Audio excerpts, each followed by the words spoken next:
Quelle est la différence entre ces deux images?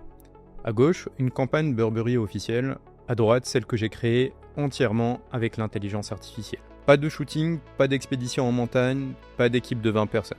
Aujourd'hui, je vous montre le workflow exact, les 50 heures réelles, les 7 problèmes techniques que j'ai dû résoudre et comment la post-production transforme du contenu IA en campagne de marque. Salut, je m'appelle Aladine, j'ai passé 10 ans dans l'industrie du luxe, en passant par LVMH. Aujourd'hui, je construis Velvet & Kevlar Studios, des workflows créatifs IA pour marques premium. Et dans cette vidéo, zéro bullshit, le vrai process, les vrais problèmes et les vraies solutions que j'ai mis en place. Allons-y. Avant de vous montrer comment générer, laissez-moi vous montrer le vrai problème.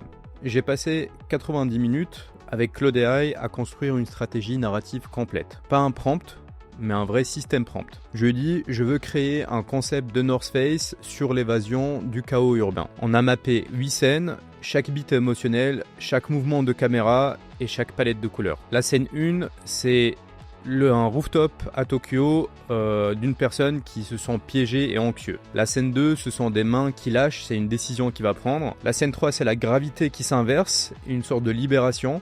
Sur la scène 4, on est sur un vol au-dessus d'un champ de blé, donc avec un sentiment de liberté, un passage donc par une forêt, un glissement sur une rivière, jusqu'à l'ascension donc dans les nuages, la transcendance et l'arrivée sur un pic de montagne. Donc une vision un petit peu métaphorique de l'aventure de ce personnage. Et donc c'est là que 90% des projets IA échouent parce que on saute cette étape de construire une vision métaphorique, quelle est l'histoire et quelle est la narrative en fait qu'on souhaite mettre derrière. Maintenant, lorsqu'on parle de génération, l'idée c'est de ne pas en fait générer une image à la fois pour pouvoir préserver donc la consistance du personnage. La méthodologie grid 3x3 est vraiment un game changer. Donc pour chaque scène, je vais générer 9 variations.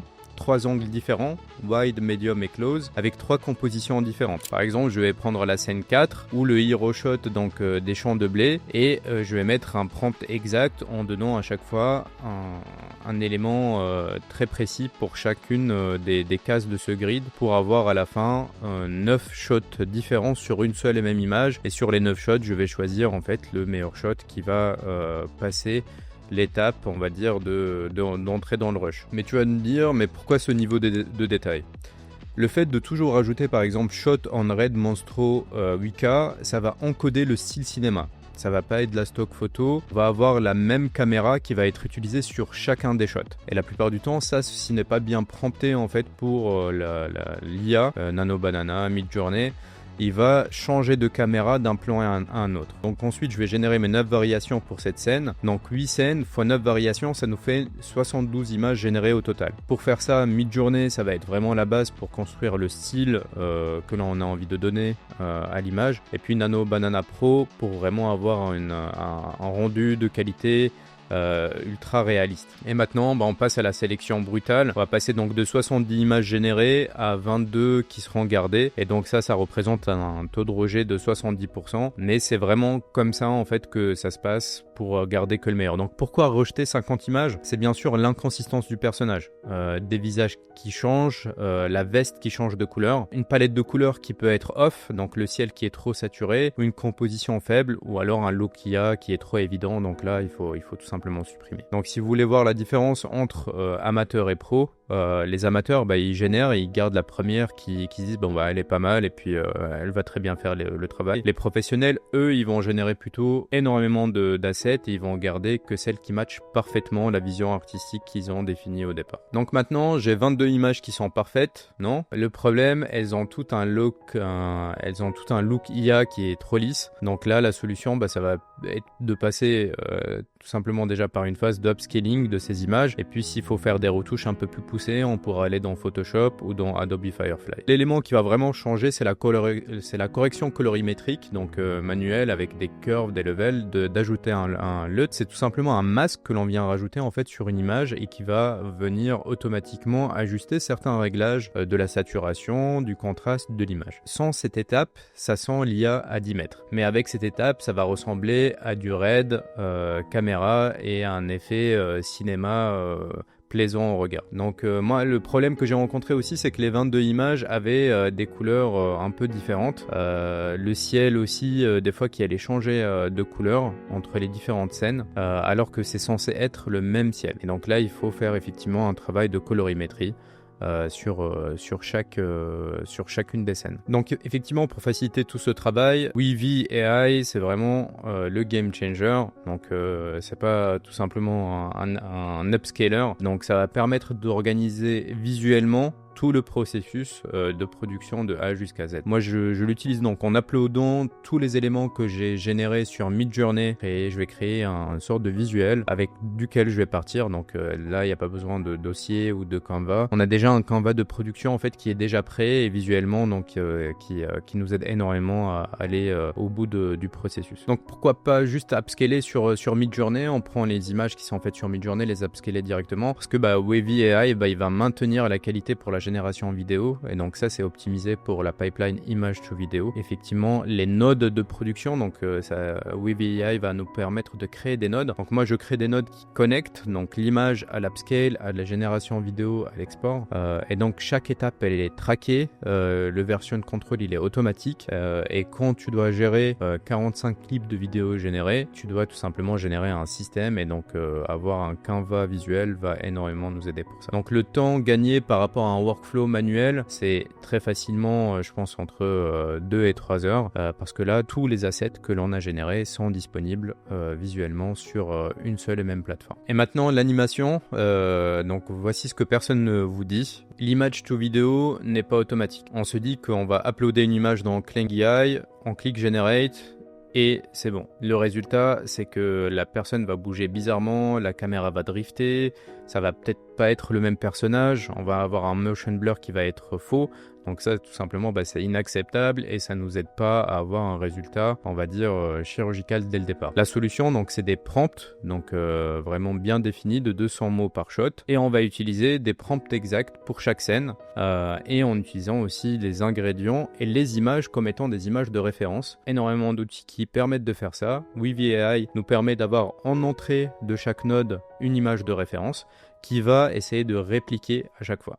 L'outil aujourd'hui qui fait ça de manière, on va dire, très franche et avec le moins de difficultés, c'est aussi VO3, donc avec les différents ajouts qui ont été faits cette dernière semaine. C'est Ingredients to Video, donc plus on va apporter des éléments donc de référence, plus on est sûr que la vidéo qui va être générée avec le personnage qu'on lui a donné, avec les mêmes couleurs de vêtements qu'il porte, etc. Donc 45 clips vidéo générés au total, 18 qui sont rejetés immédiatement, donc parce que la motion n'était pas bon, les artefacts ils étaient off. Et pour une campagne de marque, on régénère jusqu'à la perfection. La plupart du temps, on peut avoir de la chance avec les modèles de génération vidéo et ça fonctionne plutôt très bien. Alors la dernière partie, effectivement, c'est la post-production et c'est là que ça va permettre de tout changer. C'est ici que 90% des créateurs IA perdent toute crédibilité, malheureusement, parce qu'on va assembler des clips et les poster. Et effectivement, ça, c'est ce qui va faire la différence aussi entre, on va dire, les intermédiaires et les ultra pros. C'est vraiment le temps que l'on va passer sur la post-production. Parce que les 22 clips qui sont générés, donc c'est des clips vidéo qui sont générés par l'IA. Donc chaque clip a son propre profil couleur et ça va créer des discordances entre les différentes scènes. Donc l'idée, c'est vraiment en fait de revenir sur chaque scène et de faire le travail de colorimétrie que l'on a à chaque fois. Donc dans la colorimétrie, on a plusieurs moyens donc de faire ça. Donc avec la correction individuelle, clip par clip, de l'exposition, des ombres, des highlights, de rajouter le petit pourcentage de grains fines pour avoir une texture vraiment cinématographique. Et donc là, on voit vraiment la différence, donc avant le grading et après. Voilà, ça, on voit vraiment en fait une grosse différence entre les éléments qui ont été générés par l'IA au départ et ce que l'on peut apporter lorsqu'on fait un travail de colorimétrie. Donc c'est littéralement ce qui transforme le contenu en campagne de pouvoir faire ça. Alors l'animation des textes, elle peut se faire sur After Effects, donc avec l'animation des textes finaux qui sont intégrés s'intégrer organiquement. Les lens flares subtils sur les scènes sunrise pour qu'on évite le over-processing, de rajouter du motion tracking pour le placement naturel et d'avoir des éléments atmosphériques comme du dust, comme des rayons de lumière, etc. Donc l'IA a créé les assets, mais c'est vraiment en fait l'editing, donc le montage et la post-production qui va vraiment venir porter l'histoire et ne pas avoir quelque chose qui ressemble vraiment à l'IA. Donc le résultat final, je vous laisse regarder le résultat final, donc c'est 8 scènes, 66 secondes, donc une cohérence totale, un style qui nous fait penser de Tokyo, le rooftop, la gravité inversée, le champ de blé, le passage donc par les rivières, par les nuages et puis le pic de montagne, et avec un texte final qui dit "Sometimes you need to fall to learn how to fly". Donc voilà, donc en tout c'est pas mal de travail entre la stratégie, le storyboarding, la génération des images, la correction du Photoshop, l'upscaling sur Wavy, la génération de vidéos et la post-production. Énormément d'images générées, 72 au total, 22 images utilisées, énormément de clips vidéo, 45 qui ont été générés, j'en ai gardé plus que 22. Donc effectivement, il y a un budget pour la génération de tous ces assets, mais par rapport à une production traditionnelle équivalente, on serait plutôt entre 50 et 100K avec 2-3 semaines de tournage, une équipe de 15-20 personnes qui doit se déplacer pour avoir ce type de rendu. Donc conclusion, la vérité sur l'IA créative, donc ce que personne ne vous dit, donc c'est que l'IA va faire 40 à 50% du travail sur la partie génération, mais il y aura un gros travail qui doit être fait sur la post-production. Donc c'est Photoshop, c'est Adobe Premiere, c'est After Effects, et ensuite c'est la stratégie, c'est l'histoire.